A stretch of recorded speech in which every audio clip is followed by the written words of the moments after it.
Here on SAFM, South Africa's news and information leader. Well then, last week, Wednesday, a very important meeting, presidential high-level dialogue on the economy between, of course, the presidency, government, business, civil society and labour. It took place at the Union Buildings. It was actually a follow-up to one other meeting that took place that other week, the first one on a Friday.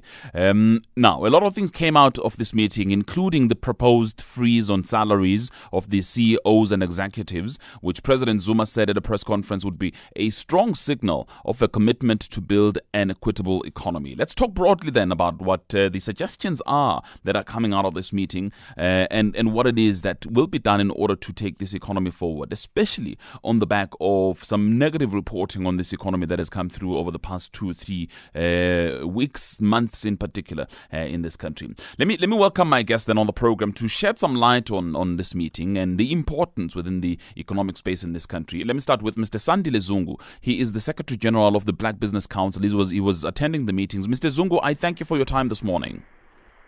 Thank you for having me, Kodani. Thanks indeed. Here with me in studio, Dr. Azar Jammine. He is the Chief Executive Officer of Econometrics. Dr. Jammine, nice seeing you. Good morning. Good morning to you. Thank you very much for your time. Aubrey Machikri is a political analyst, research fellow at the Helen Suzman Foundation. Nice talking to you again this morning, Mr. Machikri.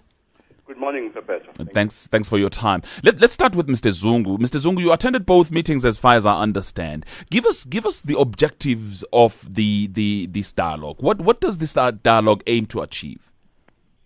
Well, if we start with the background, the tragic events in Marikana shocked all of us.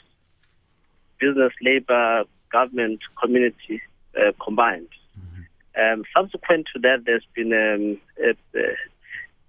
flurry of wildcat strikes, especially bedeviling the mining industry, gold, platinum. And also there was a strike in the road freight sector, which could be described as having been very violent. And that really triggered the call to have a dialogue, to say where to from here. Because we have got very ambitious targets around employment, we've got ambitious targets around growth, around fighting poverty and so on and so forth. And all of these require cohesion. They require congruency, not only in terms of understanding, but also in terms of behavior among parties. And so that is the context, really, to say, can we develop a new kind of social contract among all the parties as to how we chart the way forward?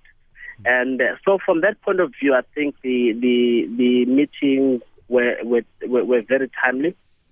And my belief, having attended both meetings, were that not only were they held in a very frank manner, where parties really pulled no punches, they put on the table what they believed in, but also there was a great deal of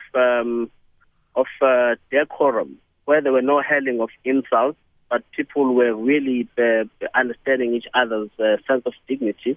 And therefore the outcomes tended to be satisfactory to all the parties. And therefore, I could say, emerging from those meetings, that as South Africans, all of us have